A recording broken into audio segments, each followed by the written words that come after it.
Hi, excuse me, sir. I'm sorry to bother you. I'm trying to sell this melon to get my mom some medication. Do you think you can help me out? I have no money at all. You don't have money at all? No. All right, man. God bless you. Hi, excuse me, sir. I am so sorry to bother you. I'm trying to sell this melon to get my mom some medication. Do you think you can help me out? Anything. Like $1, $2, $5, whatever you have. I got like 75 cents. 75 cents. Got, That's all you have? Yeah, you can have it though if it's gonna help your mom. Oh, wow. And what were you gonna do with it? I don't know, I was probably gonna get something to drink or eat or something. Wow, you are amazing, man. Like this is your card. Like this is pretty much. Yeah. Are you living on the streets right now? Yeah, this is what I own. Oh my God. Do you mind if I sit with you for a second? Yeah, like no talk to you, problem, have a chat with you? Have a seat.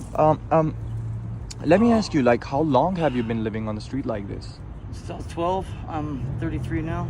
So it's been 11. No, wait. Well, yeah, 11 years. 11 years. 11 years. So since you were 12 and you're 33 now, so it's 11 years. And if you don't mind me asking, like, what exactly happened? How did you end up on the street? When I was like 13 years old, I got into trouble. You know, I was doing some drugs and beat somebody up really bad. And did you do that in school or outside school? No, I was outside of school. I had outside ditched. of school? Yeah, we were at a party. Okay. And when the cops picked me up, instead of arresting me, they took me home. And my parents and my PO gave me an option of staying home and being able to live with my parents under their rules. Wow. Or going out onto the streets and making a life of my own on the run. And I didn't No like way. my stepdad. Yeah, he beat on my mom and stuff, you know. Your Didn't treat us very stepdad good. was kind of like hurting your mom every Yeah, time? a lot. No way. And you used to see that? It used to happen in front of you? Every day he would verbally abuse her, no matter Oh my what. God. I am It was so rough. sorry, man. You had to go through this. I wish life. no child would have to go through all this. So how did you end up like starting like live on the street? What happened then So after? I decided to leave. Okay, know. you left the house. Yep. I was on the run until I was 15 years old. At that time I had a car and a job and I was going back to school. Oh wow. So the 2 years that you spent on the streets, you were able to get a job in those 2 years? Yeah, I mean I needed to feed myself, you know. Right. But how did you find a job? How did you have a car? How did you get there? So my buddy and his mom was a teacher, right? Okay. He was one of our school teachers and he was one of our school tutors.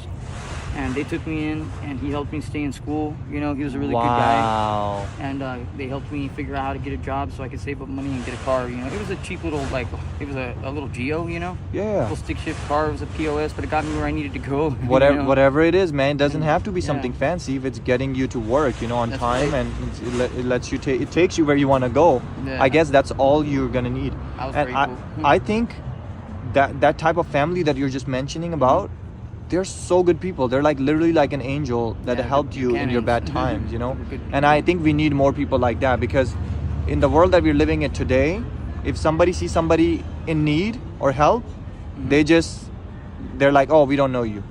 Yeah, That's it's their kinda sad. attitude. So I feel like if you see any neighbor, anybody that's in pain, anybody that's in need, you can give them a hand, bring them to your house, get them a job, or do anything for them. I think you should. Definitely. That's how it's supposed to be, you know? What would be a positive thing you want to say to people, like somebody that was you when you were 12, 13 years old, that is seeing the dad, you know, the stepdad abusing the mom?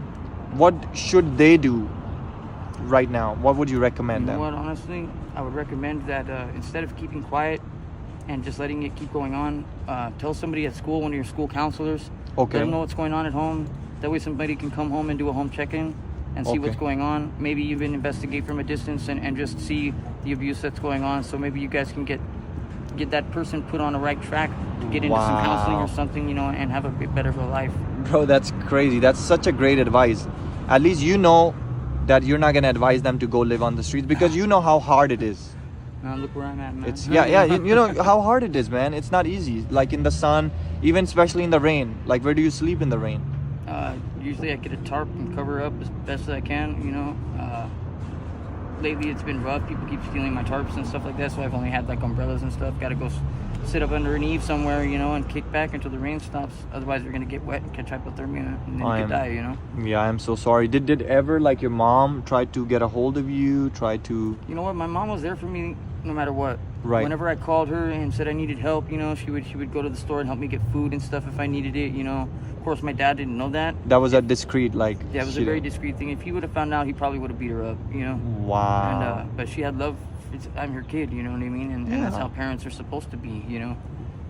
Bro, Kid that is no matter what. amazing, you know. That's such a great mom, you know, that at least even when the you best left mom. everything, she was, yeah, she's the best mom, bro. Yeah. Like, the moms are the best. Like, any mom right now, doesn't matter how they are, what they are still the best mom, because the way a mom can care for a son, nobody can, you know. That's right. And sometimes there's situations where we think our mom doesn't love us or our dad doesn't love us. They do. They always do, Yep. no matter They what. might not like us at that time, but they still love us. They always do. And now, as far as food wise, like, where do you usually find food? How do you eat every day? Honestly, for a long time, I was on food stamps.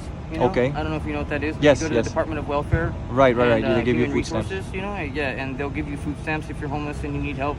But honestly, it's been 8 months since I've been on government assistance. I provide for myself, you know. I go out and I'll fly a sign. Flying a sign means you go out and you hold a sign up that says you need Right. help, you know. Right, People right. decide whether or not they come by and give you money. Some people give you money or Yep. sometimes food. And I'm like me, I'm fighting cancer, you know what I mean? So it's hard for me to get a job. People consider me a liability most of the time, you Oh know. my God, Yeah, I that's am a so rough- sorry. that's What a kind of rough part. cancer are you I have suffering? parathyroid carcinoma. Oh my God, I am It's so really sorry. rare. When did you get to know that you had cancer? Like 6 years ago, I started fighting it. This is the 4th time that it's come back in my body. 4th time. So it was gone fully, Yep. and it came Full back. remission, and it came back. Yeah, it's Wow. the And 4th time. what has the doctor said so far? Like, I've been through 16 phases of chemo and radiation. I'm not legally allowed to take anymore. oh my God. And so it's probably going to end up taking my life sometime. No, man. You gotta stay positive, bro. Yeah, like, I do you've my been best, fighting you it. know? You're a very I strong pray a lot, person, so- honestly. Like, you're very, very, like, the 4th time you said it came 4th time. If it went away 3rd time, I think the 4th time is gonna go away. And you know what, bro? This was actually a social experiment. I went to like so many people. Nobody wanted to help me, and this is not a regular melon. So what I want you to do is hold on to it, turn it around, and see it says something on there. Oh my God. Do you think I'm selling it for 30K? Well, yeah, you're trying to help your mom, right? Yeah, but nobody would buy it for 30K. I wanted to go ahead and give this to you, bro. Oh my God. Are you kidding me? Yeah, no, I'm serious, bro. This is for you, man. Dude, you know what? Look, there's this guy that works right here. Yeah. His name is Johnny, right? Okay. You should give it to him. He works his ass off every day, and he's just trying to get up out of the hood, dude. You want to give it to Johnny? Yeah. No way. Yeah, can we do that? Yeah, bro. Yeah, come on. That's crazy.